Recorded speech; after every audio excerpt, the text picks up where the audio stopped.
Hi everybody, and welcome back to FANG Friday. This is Ross Healy, the Chairman of Strategic Analysis Corporation and a Senior Portfolio Manager at McNichol & Associates Asset Management. First, as always, thanks to everyone who likes this video and all of our subscribers. It helps with the YouTube algorithm and allows us to bring you better content, so I greatly appreciate it if you could like this video. Second, a quick reminder, I'm going to be appearing on BNN at noon on October the 26th.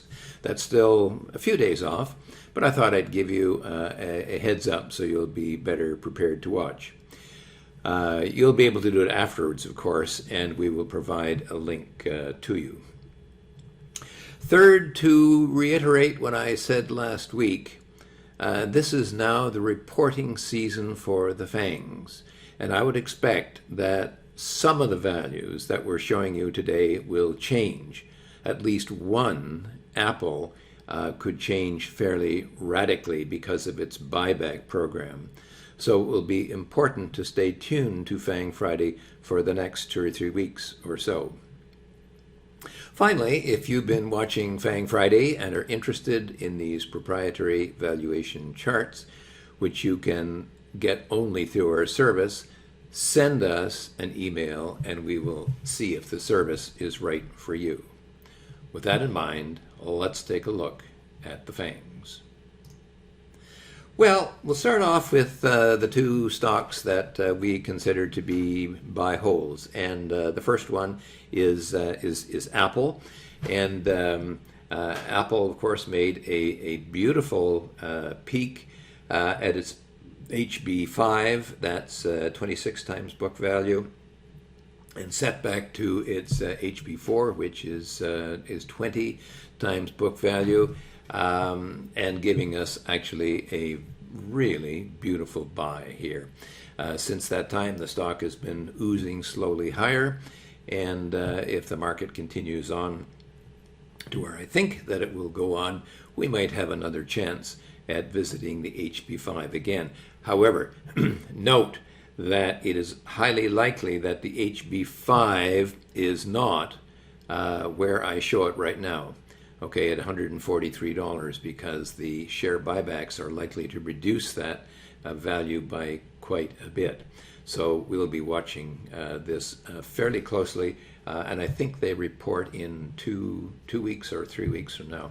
So we will get a better fix on what those structural prices are. The second buy is Nvidia. When Nvidia actually broke out and then collapsed rather quickly, well more than 100 points here, and we never got a sell on the stock, so the stock remains a buy hold, buy on the breakout, and this I think is probably one of those COVID stocks, and we expect that stock is going to ooze higher as well, perhaps as high as the HB5. Alphabet, I wanted to for people who are new to to FANG Friday, I wanted to give you a long view of Alphabet before I give you the short version. And the long view of Alphabet is very interesting because it's sort of been moving either side of its super growth price. That's the SG price of 3.5 times book value for the last, well, this is now the last 10 years, and shows no proclivity whatsoever to depart from it. However, what I particularly wanted to notice for you to note is in the last 5 years, okay, the stock has actually been able to break out above its low super growth price, that is 4.5 times book value, but has never been able to reach its MSG price, that's 5.5 times book value. So, a couple of weeks ago, when we were looking at Alphabet, or at least at Apple rather, up at its HB5, and noting that it was a sell. Also, of course, Facebook as well. I threw Alphabet into that mix as well because here the stock was trying to get to its mid-super growth, but just has no ability, and in the past 5 years has no ability whatsoever to do it. And the stock had a nice pullback, so we said this is a sell. Stock's had a nice pullback now to its low super growth price. Last week, you will remember that I said, look, this stock looks as if it's trying to hold and maybe even break out. I would buy on a breakout, and that's exactly what has happened. Accordingly, then, I think that Alphabet is a buy. I don't know whether the stock, by the way, will do a breakout pullback and move all the way back to its low super growth price, but it looks very much to me as if the stock has made a nice turn here, and I will consider it to be a buy if I were running a portfolio. Now, Amazon. Amazon and actually Microsoft are two interesting problem stocks. They have come up. Amazon has come up against its HB4, that is 20 times book value, and tried to break out, but that was a one-day wonder. Tried to break out again. This time it looked as if it was for real, but has failed again. I had thought, actually, with any luck, that the stock would drop all the way down to its HB3 and give us a nice clean buy. But you know, the bottom of the Nasdaq 100, which I showed you, I think 3 or 4 weeks ago, I showed you where that bottom was at 10,800, turned all of the FANG stocks around, and the stock has been moving up ever since. Now, it's got back to its HB4, but still has not been able to break through. It's tried, but has so far failed. I will be very interested to see whether the stock can break through. Certainly, if I show you its fair market value, you will see that there has been a nice uptick here in the earnings forecasts for the company, and therefore, of course, its fair market value. Now, the truth of the matter is that the fair market value is a long way from the current price. How far away is it? Well, look over here at the fair market value potential. Okay, this stock is something like 78% overvalued. Now, this is a beautifully growing stock. It's growing at about the rate of 40% a year, its balance sheet, and that's, by the way, what the slope of those lines is, about 40% a year. So if you're patient enough, this should work out.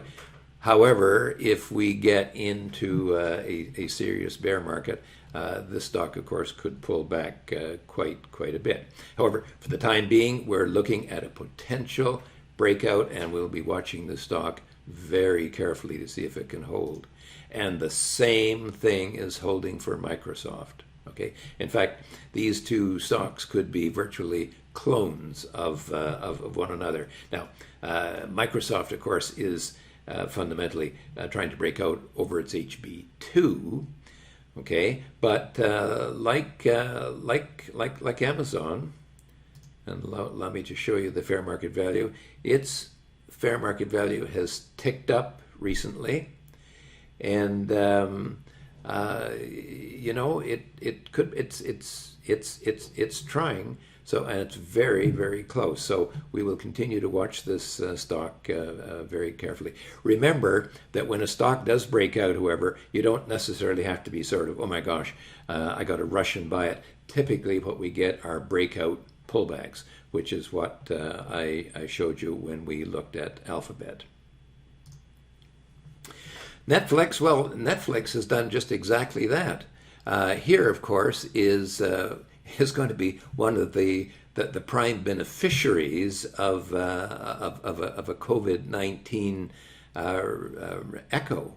and in fact may not even be an echo. It may be worse than the original pandemic. Who is going to benefit the most from that? Well, Netflix is one, and it very much appears as this stock is breaking out and maybe giving us a little setback, but could move higher from here. Okay, lastly, I'll take a look at Facebook. And of course, Facebook, we got an absolutely perfect sell on the stock right at its bubble price. And that was the peak in 2018. So, despite the fact there's been a little bit uptick in the earnings forecast and the fair market value trend, nonetheless, that appears to be it for Facebook. Now, I had been really hoping that we would get a nice drop to the mid-super growth price, and that appears. Look at that going back for the last couple of years. That appears to be kind of a nice platform, unless of course we get a panic market for the stock. We didn't get it, and so I have not put a buy recommendation on the stock as of yet. However, since we got a good sell, we can afford to be patient. Last week, I observed that things had sort of calmed down a bit, and some of the risk was out of the market in the near term. Since then, however, the congressional support package that we were all looking for has yet to see the light of day, and frankly may not before the election, as well as that concerns about a possible second COVID-19 wave are surfacing as well. Given its effect on the overall market the first time around, I would not be too dismissive of the possible effects a second time. However, to summarize this week's action, our two buys, Apple and Nvidia, continue to hold in nicely and are not a concern at present.